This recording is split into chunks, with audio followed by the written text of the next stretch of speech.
నమస్కారం ఘంటారావానికి స్వాగతం ముందుగా ప్రధాన అంశాలు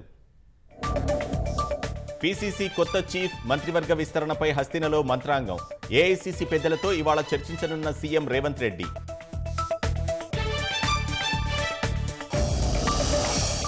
రేషన్ షాపుల్లో ఇకపై సన్నబియ్యం పంపిణీ జనవరి నుంచి అమలు చేస్తామని మంత్రి ఉత్తమ్ ప్రకటన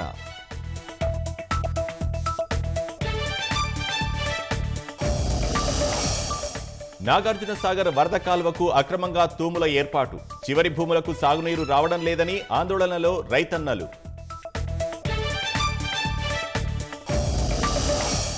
పండుగల వేళ దాడులకు అల్ ఖైదా పన్నిన కుట్ర భగ్నం 3 రాష్ట్రాల్లో 14 మంది ముష్కర్ల అరెస్ట్